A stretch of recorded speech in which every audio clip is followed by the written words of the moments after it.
let everyone know that we have simultaneous interpretation available. Please click on the interpretation button, the globe icon at the bottom of your screen, and select Spanish or English. Tardes, quiero informarles que hay un servicio de traducción.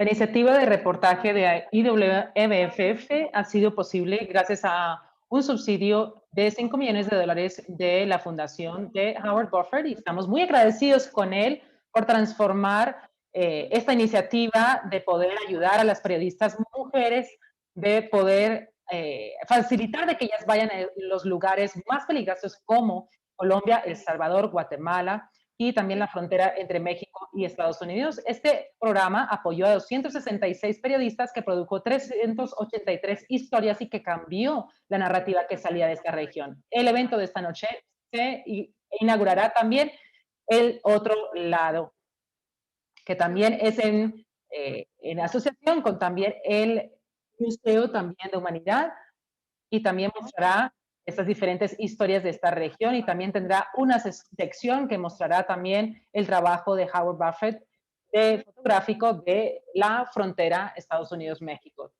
También puedes poner tus comentarios en el chat y ahora me place introducir a la periodista galardonadora María Elena Salinas, que va a dirigir nuestra conversación también como el comisionario también del otro lado y la fotoperiodista. Gracias.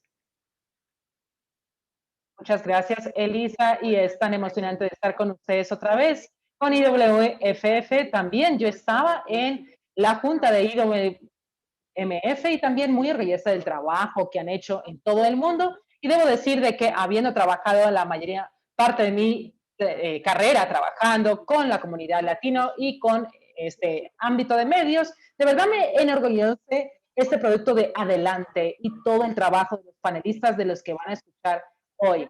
Así que tenemos que enfocarnos mucho en nuestra frontera sur de Estados Unidos, pero no hay mucho entendimiento de lo que de verdad está pasando ahí a nivel humano. Es un debate político con los políticos que se están culpando entre sí por lo que llaman una emergencia nacional, pero como nuestros fotógrafos, periodistas que también han documentado, es de verdad una crisis humanitaria que tiene una gran proporción y tantos niveles para darles también una perspectiva de el otro lado. Vamos a introducir a Daniel Lizana, que es una periodista independiente y se enfoca en los derechos humanos en alrededor del mundo con un enfoque en Latinoamérica y también es una becaria de IWMF y también una exploradora de National Geographic y también cree profundamente en aparejar la fotografía con el desarrollo comunitario y la educación. Daniel, adelante, el micrófono es tuyo. Gracias, Marianela, y también a Elisa. De verdad que es un honor y de verdad una experiencia tremenda de poder curar esta exhibición. Y como una becaria de IWMF, yo también he reportado en varios de los viajes y varios de los becarios que he conocido, los tengo con mucho cariño cerca de mi corazón y para estas iniciativas y para varios becarios que han trabajado con estas comunidades para darle perspectiva de un solo lado y también con los medios más convencionales y también reportar los cambios que han hecho en estos medios y también lo verán en esta exhibición. El alcance de su trabajo y de su trabajo publicado es de verdad impresionante. IWMF y también la Fundación de Howard Buffett querían celebrar eso y por eso una exhibición fotográfica era la forma más perfecta de poder honrar ese trabajo que han logrado. Pero antes de tocar en la exhibición, me gustaría mostrarles un breve video que cubre el tremendo impacto que ha hecho el trabajo de 5 años de Adelante para las historias bajo representadas en Latinoamérica y también la frontera entre México y Estados Unidos.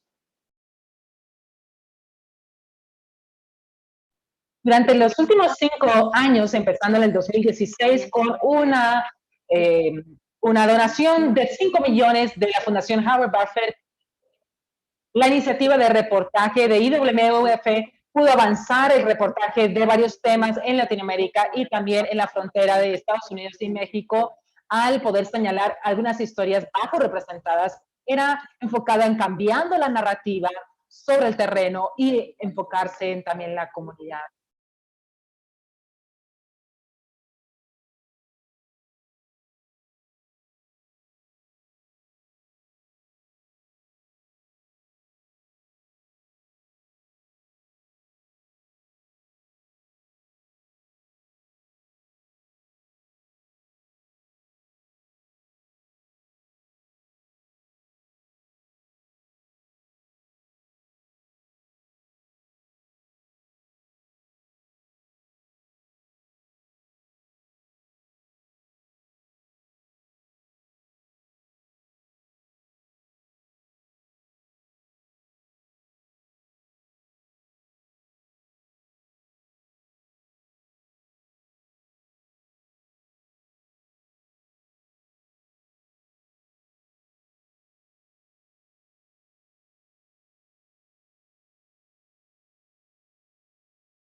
Muchas gracias por compartir ese video breve. Es difícil poder resumir 5 años en unos cuantos minutos, pero espero que le dé a todos los que están aquí con nosotros una idea del impacto increíble que ha tenido esta iniciativa. Así que me gustaría darle una presentación breve de la exhibición, pero esperamos que todos ustedes puedan tomarse el tiempo más tarde hoy para visitar esa exhibición en la página web.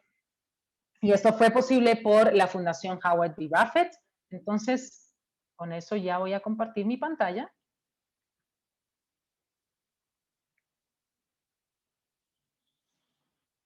Entonces, el nombre de la exhibición, antes que todo, El Otro Lado, en español, es una referencia que se usa por los migrantes, pero es mucho más que eso. El otro lado simboliza lo que está por venir, como una luz de esperanza que está en el horizonte.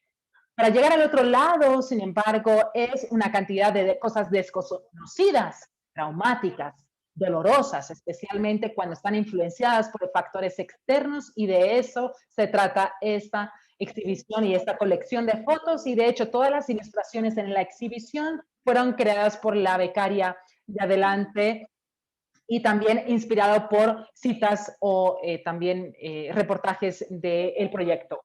Los becarios fueron más allá de la narrativa de la migración para poder explorar más a profundidad, especialmente qué está impulsando a la gente a dejar sus países, y también una colección. En eso se les lleva en un viaje íntimo que sigue los pasos de los migrantes. Desde el primer capítulo, los factores de jale y de empuje se muestran qué dejaron atrás y también la incertidumbre de lo que enfrentan en su viaje. Para concluir con la frontera metafórica, donde los inmigrantes están luchando con el peso de estar tan cerca a su meta, pero a la misma vez tan lejos. En última instancia, esta colección de fotografías resumen también cómo las familias están intentando confrontar sus desafíos. El otro lado le pregunta al observador qué considera las políticas y cómo nuestras leyes están afectando gente verdadera. No podemos esperar que ustedes puedan ver algunos de los trabajos de los becarios, de los que tenemos aquí, como Verónica y Tamara. Ellos van a hablar también de algunos de estos temas en conversación con María Elena, que de nuevo estamos tan honrados de tenerlos en esta tarde. Y nuevamente también gracias a la Fundación Howard Buffett por hacer posible esta exhibición. Y nuevamente les animo a todos que por favor lo vean tan pronto puedan, o quizás lo visiten nuevamente o lo compartan con un amigo. Muchas gracias nuevamente. Gracias por estar aquí. Y con eso me encantaría ahora comenzar la conversación con María Elena y nuestros becarios que están con nosotros hoy. Muchas gracias, Daniel. Y ahora es mi honor poder presentar a los panelistas. Vamos a comenzar con Melissa Little. Melissa Little también es una periodista independiente basada en Washington, D.C. y también se graduó de la Universidad de Florida en periodismo y también trabajó en el personal de los periódicos de Florida por 15 años. Ha vivido y ha trabajado en ambas costas, también trabajando de manera independiente y con clientes comerciales. Y como becaria 2 veces de IWMF, Melissa ha trabajado en la frontera de México y de Estados Unidos, en Ciudad Juárez y Nogales. Y también Tamara Medino, que es una exploradora de National Geographic, también enfocándose en contar historias de los derechos humanos, del cambio social, y también la formación de la identidad. Su trabajo también ha incluido publicaciones a mundo entero y también honores de Emerging Explorer National Geographic, entre otros. También es la cofundadora de Fotógrafas Ayun y una becaria de IWMF del 2018. Bienvenida, Tamara. Tenemos también Verónica Cárdenas, que es una periodista fotográfica independiente basada en McAllen, Texas, y también temas de migración son problemáticas de migración son un tema recurrente en su exploración. Y aquí vamos a explorar su perspectiva de lo que ha visto. Así que bienvenidas todas. Qué alegría estar con ustedes. Mi primera pregunta es para todos ustedes. Díganos brevemente cómo se involucraron en el programa de Adelante. ¿Quién quiere comenzar?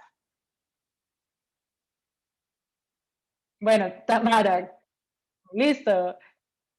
Bueno, creo que el reportar una historia con mi compañera, teníamos una historia inicial que era de la comunidad Kikapuna que vive en la frontera. Hicimos toda la investigación y estábamos completamente emocionados de esta historia, pero luego el primer día de nuestro reportaje, las noticias de la nueva política de migración, luego National Geographic nos pidieron que hiciéramos el reportaje de esta historia, luego dijimos al IWMF y nos apoyaron completamente y sentimos que de verdad estábamos apoyadas y protegidas en todo momento. Entonces ahí fue cuando empezamos a fotografiar esta historia que era de los migrantes y de los que buscaban refugio, trabajadores sociales y oficiales también que estaban intentando buscar una mejor vida y comunidades más fuertes en esa frontera de Estados Unidos y México. Estos estudios o estas noticias del presidente Trump de que querían separar a los hijos de los padres una vez que habían llegado a la frontera. Entonces todos estaban buscando una mejor vida, como dice Daniel, para tener seguridad, tener éxito. Y naturalmente todas estas personas llegaron caminando y cuando los conocimos estaban durmiendo en un pedazo de cartón, en la frontera y estaban tan temerosos de ser separados que no tenían ninguna otra alternativa. O cruzaban la frontera, iban al otro lado o morían en ese proceso. Se pueden imaginar. Eso fue algo que nos rompió el corazón. De hecho, me acuerdo que uno de ellos decía que de hecho preferían separarse de su hijo que volver a Honduras y posiblemente morir. Entonces, eso fue difícil. Y Verónica, brevemente dinos también cómo te involucraste también en este programa. Bueno, mi compañera Maya, ella estaba muy emocionada de ser una becante de Adelante y no había escuchado mucho acerca de esto, pero ella como que me involucró y la verdad estoy feliz que lo hizo. Como Tamara tuvimos también muchas otras ideas de qué historias cubrir. Algunos eran un poquito ambiciosas, pero cuando estábamos en Ciudad Juárez, ahí fue cuando el protocolo de protección de migrantes se estaba implementando en esa semana antes de los protocolos de protección de migrantes, Miriam ya se había implementado. Entonces, la gente tenía que esperar por semanas o por meses para buscar asilo en la frontera y luego cruzar ilegalmente la frontera. Entonces, nos cruzamos con muchos niños, muchos centros que ya estaban llenos, y eso fue justo antes del protocolo de protección de migración que se implementó.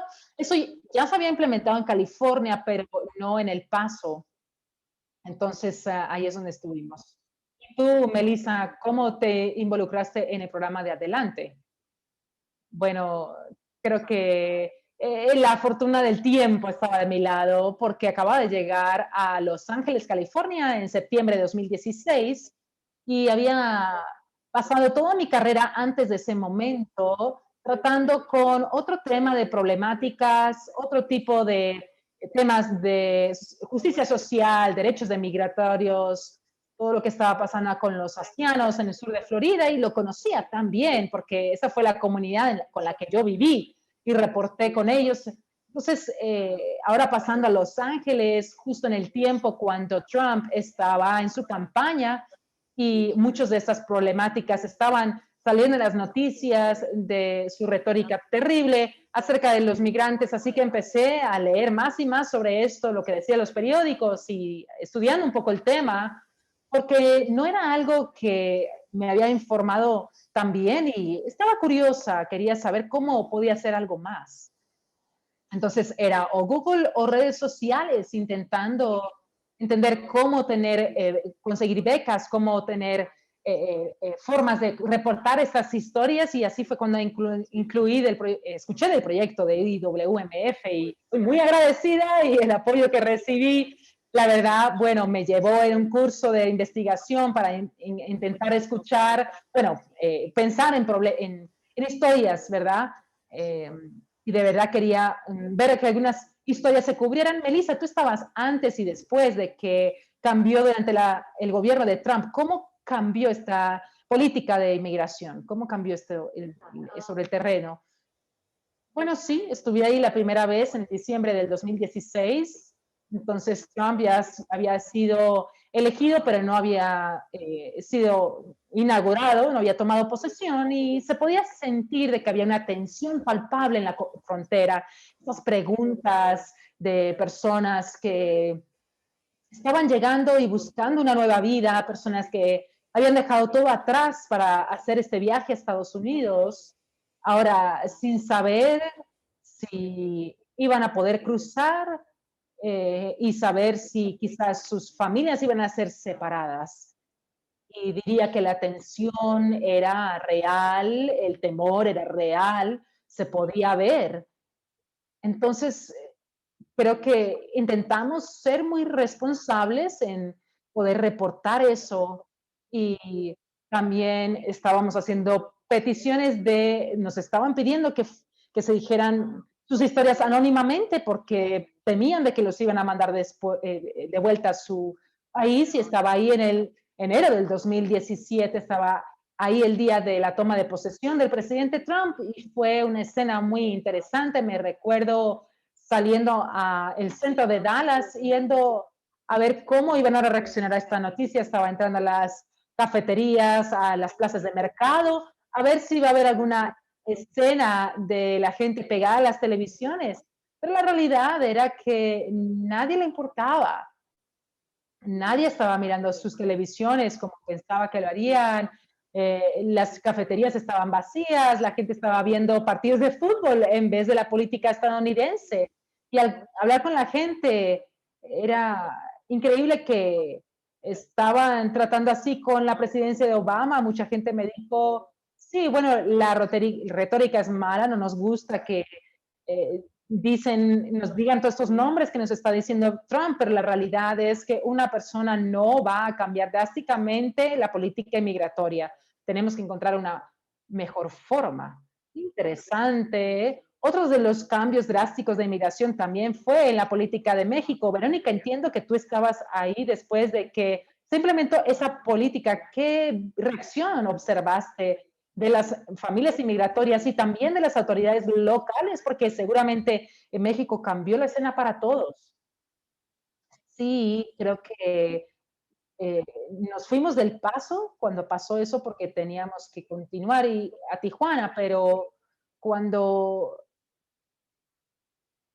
la ciudad de Ciudad Juárez no estaba preparada para tener tantos migrantes, solo tenían muy pocos cobijos y eran pequeños. Y ahora que se estaba implementando esta política, quería decir que la gente tenía que esperar para recibir asilo por semanas o meses. Así que ya estaban en esta situación difícil donde estaban viviendo ya en cobijos y además de eso, ahora habían implementado la política en el lado mexicano, así que estaban retornando a todos esos buscadores de asilo para decidir sus casos, aunque lo que antes hacían era que continuaban con sus casos, aunque estuvieran, bueno, lo hacían, continuaban sus casos en Estados Unidos. Todavía estoy trabajando en este proyecto, no lo he terminado todavía, pero la gente cortándose el cabello, haciéndose que se sintieran mejor con un corte de pelo. ¿Qué hacías día a día cuando tenías que vivir en la calle o en campamentos? No es como si tuvieras plata para ir a un hotel o quedarte en la casa de alguien. Cómo fue eso? Descríbenos la escena. No había mucho que se podía hacer porque como buscadores de asilo y eran como un símbolo de efectivo, ¿verdad? Caminando por la calle, especialmente en Tamaulipas, en esta parte de México. Bueno, en todo lugar, cada frontera, la verdad, era difícil, pero yo estoy basada en Texas y eso es lo que había visto y ellos son muy vulnerables. No pueden hacer mucho. Bueno, quizás me estoy adelantando un poco, pero esa es una de las cosas que la gente no entiende, no entienden por qué están viviendo en estos campamentos, en estos cobijos, porque no tienen otra opción, no tienen dónde más ir y todos los recursos están maximizados, las organizaciones, bueno, volviendo ahora al 2021, muchas de las organizaciones están, están buscando dinero, fondos para ayudar a los de refugio de asilo. Bueno, quizás me estoy adelantando, pero es una situación muy complicada donde quizás un corte de pelo te puede hacer sentir mejor, o quizás comer la comida de tu país original, porque has estado viajando por meses. Así que esas cosas pequeñas son las que le dan gozo. Bueno, esta pregunta es para todas. ¿Fue difícil hacer estas historias, tomar estas fotos, pero cómo ganaron la confianza de sus sujetos o alguien les paró en hacer su trabajo? Tamara, ¿cómo ganaste su confianza? Y estoy segura de que la gente que ha sufrido tanto y sus familias separadas, los padres que se les quita a sus hijos que no pueden encontrar a sus padres, ¿cómo puedes hacer de que te abran el corazón? Bueno, creo que es muy importante que uno se empatice con la gente, que si uno se ponga en sus zapatos, porque podría ser yo, podría ser tú, le podría pasar a cualquiera de nosotros. Así que para mí es muy importante hablar con las personas, escuchar sus historias y de verdad estar ahí, ser un apoyo para ellos, eh, interesarse por sus historias y en todo mi trabajo paso tiempo verdadero, ¿verdad? Tiempo precioso con la gente, me siento con ellos, los escucho. Y creo que cuando uno se pone en los zapatos de otro, empieza a empatizar con él, a empezar a entender la situación. Entonces, cuando ellos sienten que tú les importas, ellos empiezan a o ellos te importan, empiezan ellos a abrir su corazón. Es como confianza mutua cuando conoces a un amigo nuevo. Tienes que dar algo para recibir algo a cambio. Pero cuando de verdad ellos te importan, entonces ellos lo sienten. Ellos, creo que también quieren contar su historia, quieren ser escuchados, quieren que alguien empatice con ellos. Así que todos aquellos que fotografiamos estaban muy abiertos, transparentes con sus historias. Ahora que estamos hablando de estos desafíos, sé que tuviste un encuentro un poquito incómodo con carteles en México y la frontera. Cuéntanos un poquito, voy a cortar la historia porque es muy larga, pero estábamos sobre el río con Lucanen y conocimos a este supuesto migrante. ¿Quién es Luján? Luján es otro becario que estaba conmigo y estábamos ambos tomando fotos. Luján Agustín, ella está en la exhibición también. Pueden ver su trabajo tremendo. Hizo estos retratos hermosos, retratando la vida diaria en esta misma historia. Entonces, estábamos cerca del río y conocimos a este hombre que se supone que era un migrante y tenía, como Luján tiene un retrato de él, y él nos contó que estaba planeando cruzar el río Grande, y este río es la frontera natural, no hay una pared en sí, un muro, entonces el río es la frontera, entonces habíamos creído de que era un migrante, pero luego nos dimos cuenta que puede pertenecer a un cartel que hacía el negocio de un cruce ilegal. Entonces tuvimos que hablar con la policía ese día, movernos de ese lugar y pasarnos a otro lugar. Estábamos en Piedras Negras antes y pensábamos que ya estábamos seguras. Comenzamos de nuevo la historia y luego, como el cuarto o quinto día de nuestro reportaje, un cartel nos amenazó en la frontera con el río por 8 hombres que estaban cruzando el río ilegalmente del México a Estados Unidos. Y afortunadamente estábamos con Jeff, que era el jefe de seguridad, y manejó la situación perfectamente. Todos escapamos seguros, y les puedo decir que si no hubiera sido por su profesionalidad, su experiencia sobre el terreno, hubiéramos tenido definitivamente otro final.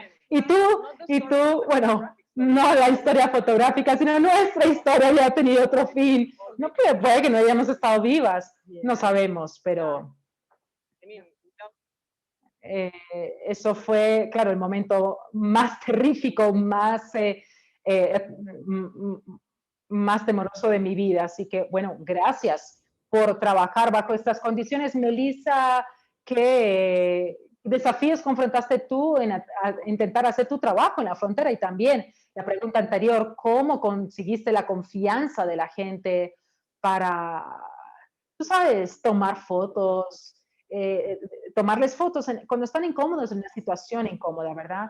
Bueno, como sabes, no soy una hablante hispana, he hecho lo mejor para aprender algo del idioma conversacional, pero trabajé con otros becarios que eran reporteros, eran también periodistas de video y pudieran ayudar en cuanto a traducción y explicar también mis necesidades, mis gustos en cuanto a lo que quería retratar visualmente, pero también explicar los intereses que tenían las personas, que queríamos que las personas tuvieran, que queríamos retratar. Entonces, temas de seguridad y quizás, bueno, saber que habían temas que quizás no querían tocar, y quiero estar de acuerdo con Tomar de que es un tema de empatizar, y con estos programas de becas es que uno está en el terreno varias semanas, uno no puede volver, entonces hay que trabajar en esta relación. Eso es lo que se trata en el periodismo, de crear relaciones. Una de las cosas que siempre he hecho cuando he viajado a otros países es que me llevo una cámara Polaroid, donde puedo tomar fotos con iPhone y puedo hacer impresiones en una impresora pequeña, que quizás es el tamaño de un paquete de cartas. Y entrando en ciertas situaciones, es como trivial como suene, solamente de darle algo de vuelta a esa persona, aunque sea una foto, para aquellos que han dejado todo atrás y no tienen una foto de sí, de ellos mismos. Siempre les ofrecía hacer un retrato familiar antes de irme. Quizás no lo usaba para mi proyecto o mi pieza, pero era súper importante para ellos tener una foto de esta familia de 4 o 5 juntos y poder darles eso. Eso es un truco que he aprendido durante los años que, verdad, es una forma, bueno, sale todo el mundo ahora, por favor, tómame una foto a mí. Sí, estoy seguro que conociste, ya sabes la palabra foto, ¿verdad? Sí. Bueno, Verónica, tú eres una inmigrante, eso te da una perspectiva diferente de la plegaria de los inmigrantes. Entiendo que tú también fuiste en este viaje con ellos.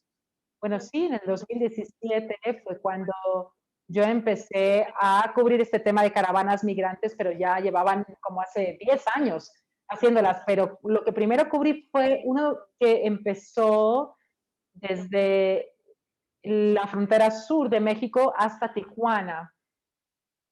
Y eso cambió mi vida. En ese momento no sabía, no tenía el equipo que necesitaba tener. Ahí fue cuando comencé mi carrera, podrías decirlo así. Y sí, era la única periodista en ese momento. Había otro grupo que estaban haciendo un documental, pero yo era el único que estaba ahí como un periodista fotográfico y uno está expuesto casi a los mismos peligros que ellos están expuestos, pero la diferencia es que yo también soy ciudadana méxico y no pasé por lo que ellos pasaron, así que no puedo comparar mi experiencia a la de ellos, pero sabía que necesitaba experimentarlo yo misma y pararme y subirme a ese tren. Y luego ese mismo año lo volví a hacer.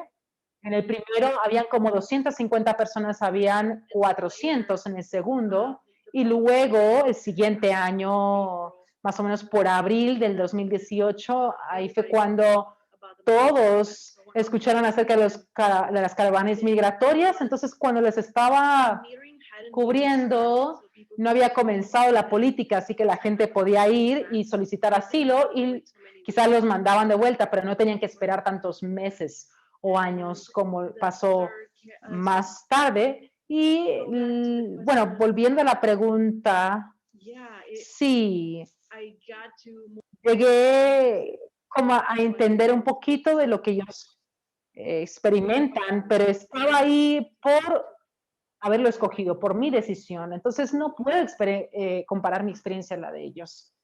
Sí, eso es increíble. Y bueno, una pregunta para todas. Hay tantas falsas conocimientos de lo que es y de temas de migración en general. La gente crea sus ideas de lo que ven los medios, de lo que escuchan de los políticos o aún de las redes sociales.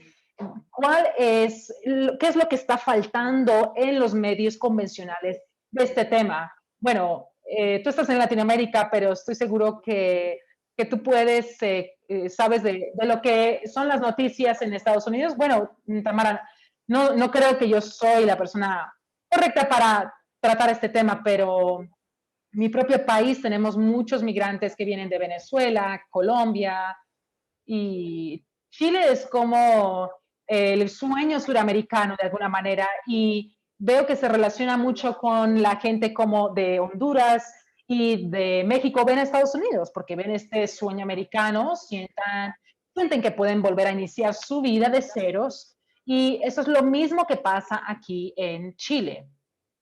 Ven Chile como si fuera este sueño suramericano, sienten que pueden arrancar de nuevo, pero cuando llegan acá descubren que no pueden conseguir trabajo, no tienen seguro médico y la gente en Chile o en Sudamérica, bueno, la gente más rica o el gobierno ven estos migrantes como los que van a venir y robar sus trabajos o como si fueran personas malas o no lo merecen y no pertenecen aquí, cuando en realidad son personas como nosotros. Necesitan una oportunidad para ellos, para sus hijos, para sus familias y arriesgan sus vidas porque no tienen otra alternativa. Así que yo siento que necesitamos, bueno, lo más importante es que no caigamos en estereotipos o prejuicios de comunidades que no tienen una representación. Todas estas historias de las mujeres en la frontera o niños en peligro. Hay tantas historias importantes, pero lo más importante para mí es no caer en estereotipos estereotipos o en juzgar a estas personas. Melissa, yo sé que tú has trabajado en medios convencionales. ¿Qué piensas que está faltando en el reportaje de La Frontera? Humanidad. Sencillamente es eso.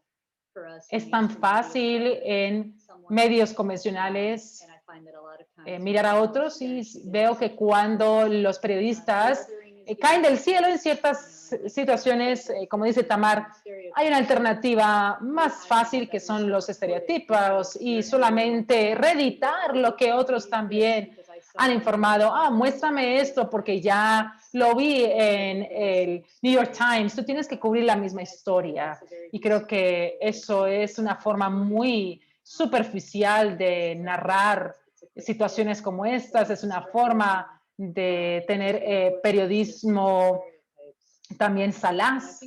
Entonces, lo que yo creo que varios de nosotros tenemos que hacer en estas becas es mostrar ese otro lado, ¿verdad? Tener un enfoque diferente, intentar encontrar algo positivo, ver allá, más allá de lo obvio que se está reportando vez tras vez y darle un poquito de profundidad y detallismo, porque ahí es donde viene la humanidad, de mostrar a la gente tal como son y no solamente superficial como con una forma tan breve. En esas líneas, ¿qué es lo que ves que es la falta de concepción más grande por estadounidenses, el concepto erróneo más grande por estadounidenses de la situación en la frontera? Bueno, wow.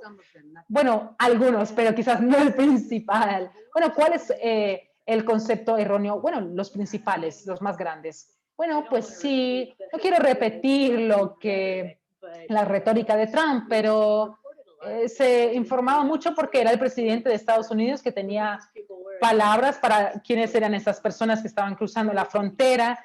Era muy deshumanizante y era muy negativo. Y creo que uno lee eso, aunque viene de alguien que está en la autoridad y uno lo empieza a internalizar. Y bueno, yo voy a Estados Unidos y uno escucha cómo se repite eso. Empiezan a robarnos los trabajos y repiten algunos de estos puntos de conversación. Entonces creo que, bueno, Verónica está en una mejor posición porque seguramente lo ve todos los días. Verónica, ¿verdad? Porque es importante tener diferentes perspectivas cuando tratamos estos temas y tú piensas que eso puede contribuir para cambiar la narrativa y las percepciones. Bueno, para añadir a lo que Tamara y Melissa han dicho, sí, es como la humanidad. Una de las cosas que llevaban el día a día era su fe. Hablabas con cualquiera y todo lo que pueden decir es, si Dios quiere, esto y esto va a suceder. Casi cada persona ahí en el campamento, he conocido a personas por más de un año que han estado viviendo en el campamento de migración y algunos de ellos ya se fueron, algunos todavía están ahí y yo pienso, espero que puedo tener esa resistencia de no darse por vencido y todavía estar ahí, porque las probabilidades, por lo menos en la administración de Trump, de que ellos tengan sus papeles con el protocolo de protección de migración era como el 0.1%, creo. Puede que 0.1%, o sea que 1% de los miles de que están ahí, en verdad, va a recibir asilo. Entonces, si hubiera una manera que también pudiéramos señalar cómo son resistentes, y esto creo que, bueno, no es solamente de los fotógrafos, sino también de los editores fotográficos que quieren ver esas historias, de que ellos la gente tiene urgencia y también tienes que mostrar cómo se juntan, por ejemplo, las caravanas migratorias. Hice un poquito de trabajo de video y también era mostrarles que ellos estaban en control, que estaban en esa posición de poder, porque a veces es lo que vemos en los medios convencionales. Bueno, sí, el editor fotográfico te llama y dices, bueno, sí, ya tienen una historia y bueno, tú vas y consigues esas imágenes, pero si pudiéramos señalar un poquito más cómo están sobreviviendo, cómo lo están logrando por sí solos, y no siempre intentar hacerlos sonar como las víctimas, pobre de ellos, pobrecito, y quizás intentar como levantar esas historias un poco más y darles un enfoque diferente. Eso es interesante. Creo que todo periodista, sea periodista fotográfico o de imprenta, siempre es un desafío cuando te han mandado para hacer una historia específica y cuando estás sobre el terreno, ves algo totalmente diferente y se espera de que reportes lo que ya fue preconcebido de lo que estaba pasando. Bueno, Tamara, tuviste la separación de familias, algo bastante personal. ¿Qué impresión fue para ti? ¿Cuáles crees que son los conceptos erróneos de estas familias que llegaron juntos y, y luego fueron separados? Sí, creo que mencioné esto previamente, pero lo que nos contaron es que la gente siempre al otro lado piensan que les van a robar sus trabajos o no pertenecen ahí o no lo merecen. Y una de las cosas que nos faltaba mucho con Lucán era que teníamos una editor tremenda. Ella estaba muy abierta, nos apoyaba y de verdad quería que nosotros sintiéramos la historia y que diéramos retroalimentación de lo que de verdad queríamos fotografiar. Entonces, por eso es que nuestra historia estaba enfocada en la gente y no en una organización que quería apoyar los migrantes ilegales de una forma directa o indirecta. Esto era una historia positiva, entonces, y sentíamos que era muy importante hacer ese paréntesis de positivismo, de esas buenas historias, o personas que siguen teniendo su fe, como dice Vero, siguen teniendo esa esperanza en medio de tanto caos. Así que sí, eso fue maravilloso y de verdad animamos a nuestra editora que no estábamos buscando un estereotipo, una historia así, sino que estábamos buscando una historia positiva y eso de verdad fue muy bueno poderlo fotografiar. Como quiero mencionar cómo la administración Biden está proponiendo una política.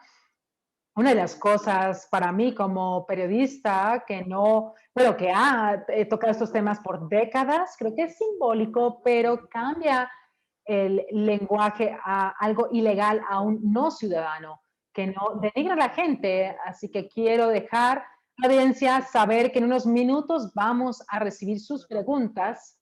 Pero antes que eso, quiero preguntarle a cada uno de ustedes qué historias de la frontera de Latinoamérica se te tienen que contar más que la inmigración. ¿Qué nos está faltando en los medios convencionales de Estados Unidos que deberían saber, Melissa? Bueno, esa es como la pregunta de 10 millones de dólares, ¿verdad? Creo que es muy importante seguir excavando.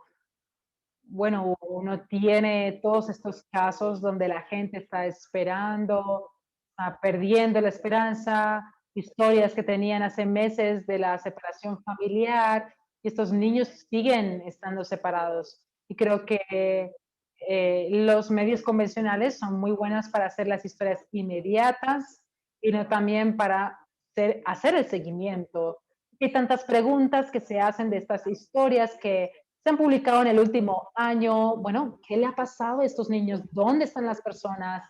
¿Qué estamos haciendo para tratar estos temas? Creo que tenemos que revisitar algo del trabajo que se hizo también y volver e intentar responder las preguntas que, que le dejaron ahí con puntos suspensivos.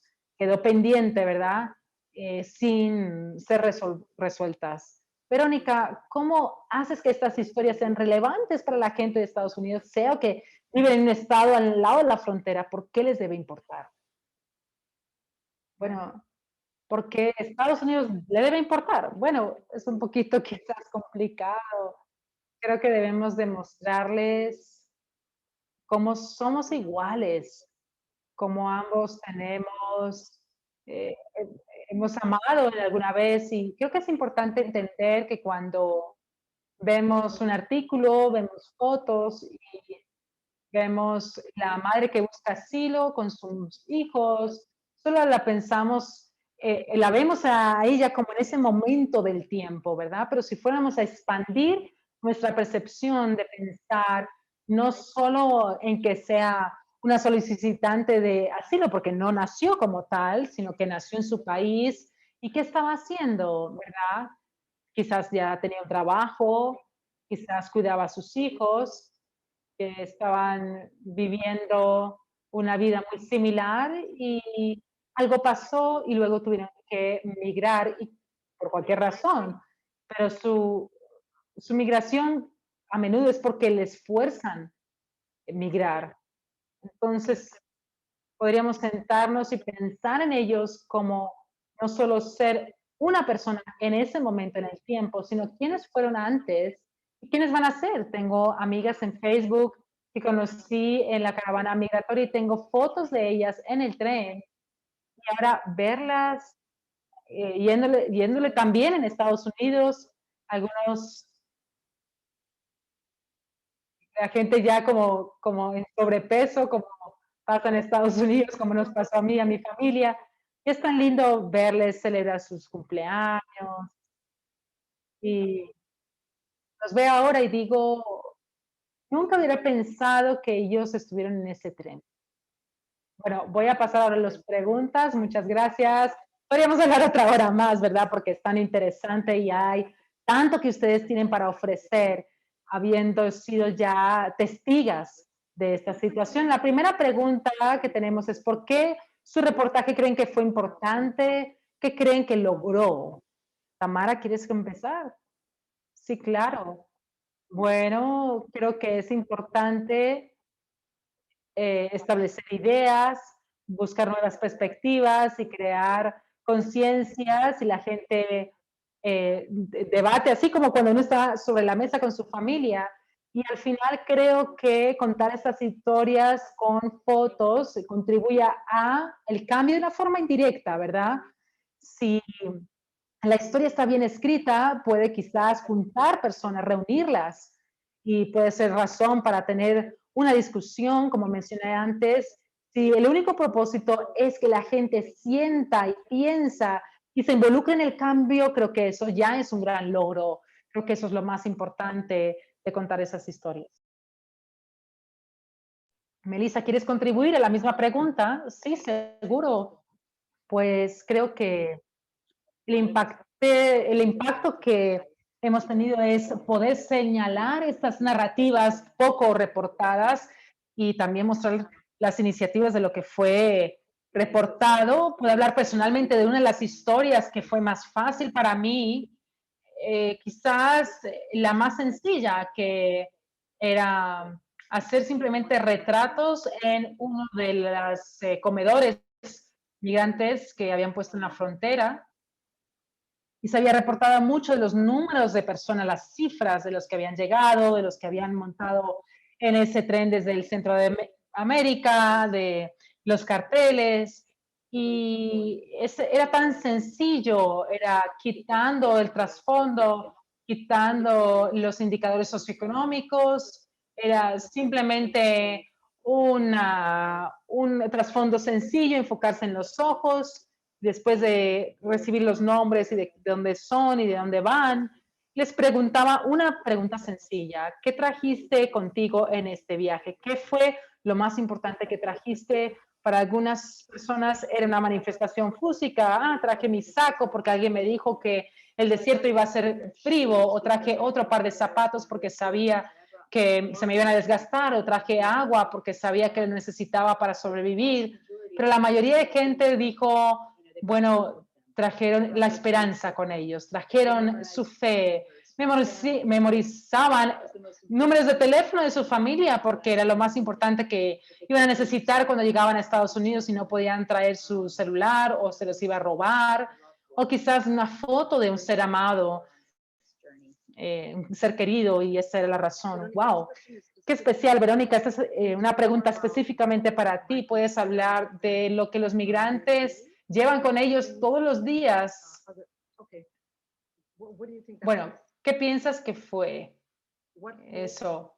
did migrants ¿Cuál es la esperanza que llevan los migrantes con ellos día a día? La esperanza es sencillamente darles a sus hijos una mejor vida. Es muy sencillo y su fe, como decía Melissa, es su fe. Creo que una de las cosas que debemos entender, porque es muy fácil juzgar a los padres que estaban enviando a sus hijos, que eran menores sin acompañantes. Creo que todos hacen lo mejor que pueden como padres. Siempre quieres lo mejor para tus hijos. Y lo mejor para tus hijos puede no parecer lo mejor a otra persona.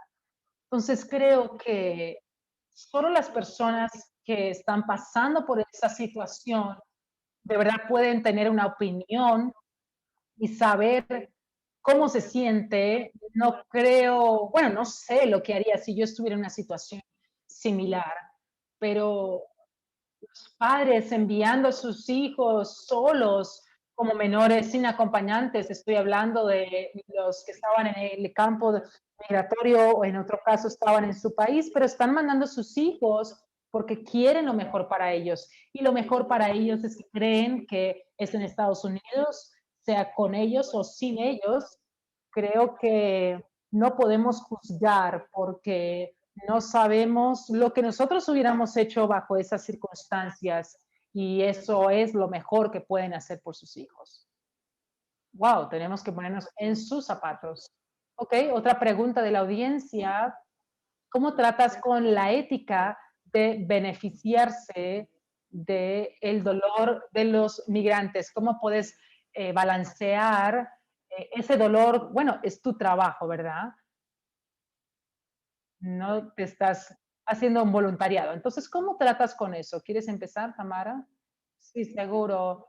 Bueno, yo creo que somos responsables para poder hablar de una forma responsable y sincera de lo que hemos vivido. Tenemos que ser honestos, no podemos tomar nada por sentado, como dice Verónica, no podemos empujar los límites, debemos ser transparentes y necesitamos ser lo más puro y lo más humanos que podemos y ponernos en los zapatos de la otra persona y poder fotografiar la escena, las personas que estamos retratando de la manera más pura y más humilde. Creo que eso es muy importante en nuestro trabajo y como dijiste antes, este es nuestro trabajo, no es algo que hemos escogido, pero sí debemos de ser respetuosos con los otros humanos. No estamos fotografiando un objeto, estamos fotografiando otro ser humano. Claro, es una situación muy difícil, sí. ¿Y tú, Melissa? Es la misma pregunta. Lo han vuelto a mencionar. ¿Cómo puedes tratar con la ética de beneficiarte de la fotografía de los migrantes y el dolor que están experimentando como fotógrafa? Bueno, creo que eso es bastante difícil, que como profesionales es lo que nos dedicamos ya casi a diario y siempre evaluando cuáles son los beneficios y las cosas contrarias. Cuando comencé pensaba que cada idealista, cada fotografía iba a cambiar el mundo, iba a cambiar a una persona, pero la realidad es mucho más compleja y mucho más complicada. Entonces, bueno, no hago promesas que no puedo cumplir. Eso es algo que aprendí y quizás lo hacía cuando comencé. Era un poquito una idealista diciendo, bueno, esto va a marcar una diferencia y bueno, ser muy honesta y ser muy transparente en lo que decían las otras.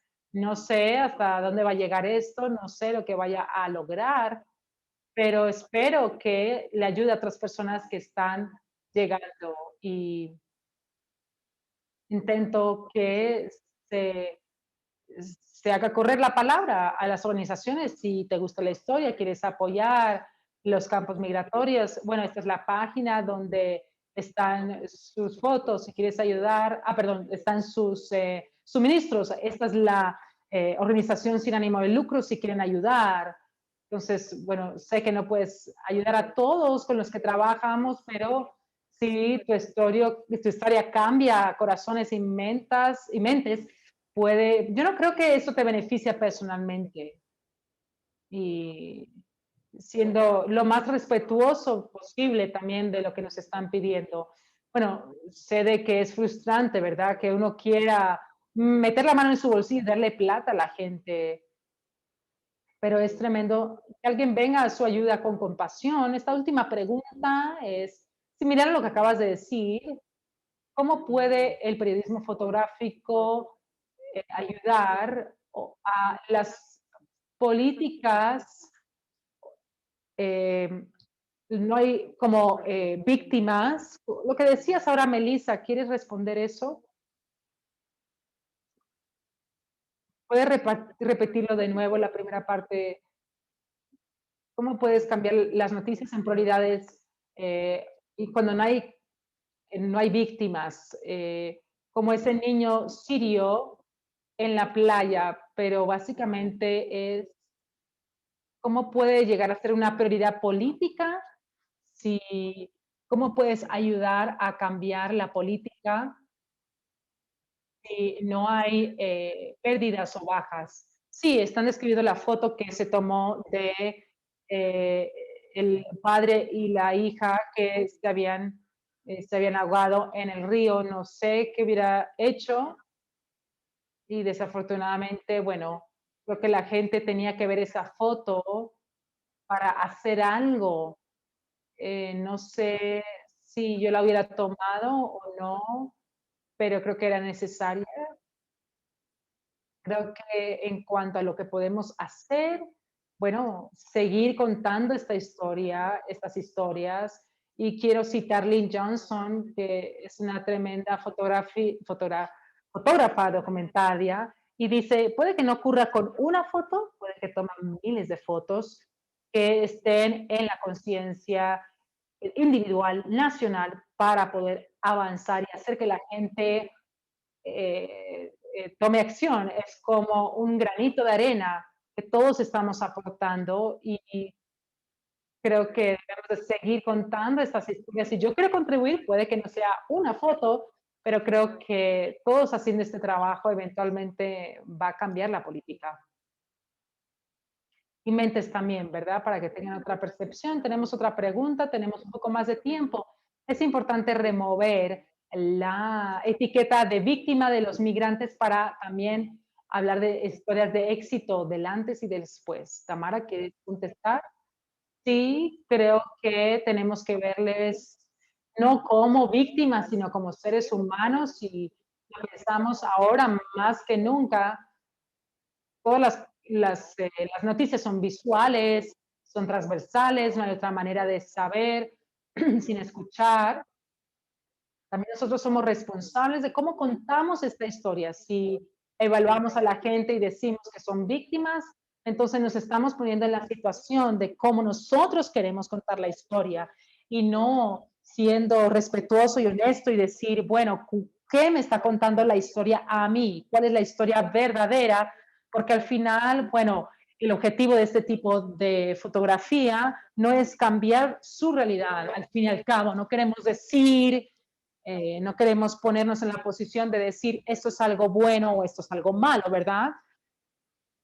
Queremos poner nuestras observaciones de lo que estamos viendo y aunque estemos tratando con temas dolorosos como lo hicimos, la fotografía va a permitirle al observador al final hacer sus propias decisiones de lo que están viendo y reflexionar. Así que creo que no podemos, tenemos que cambiar esa etiqueta para poder hacer eso. Necesitamos invitar que el observador pueda pensar por sí solo, porque la fotografía quiere generar empatía.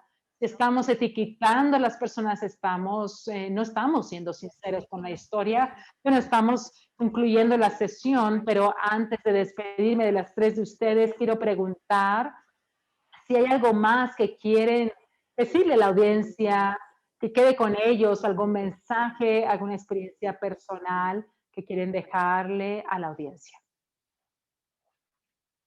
Melissa, bueno, yo puedo empezar, sí. Me encanta la última pregunta de quitarle la etiqueta de víctima. Creo que también es importante quitar los estereotipos por completo y hacerte esa pregunta. Bueno, todos somos inteligentes y cuando estás sobre el terreno, en un lugar nuevo, hazte la pregunta si lo que has leído, lo que has escuchado, lo que has visto en los medios convencionales es lo que estás experimentando en el terreno. La primera beca que tuve fue en Juárez. Y si haces la búsqueda de el nombre de esa ciudad, tienes 25 páginas de Google antes que te digan que es la ciudad más peligrosa del mundo. Puede que sea verdad, puede tener veracidad, pero no es todo lo que es Juárez. Creo que se trata de que nosotros como personas y periodistas preocupados, interesados, que descubramos lo que es y de esa manera lo hacemos hablando con personas. Verónica, ¿algún pensamiento, comentario final?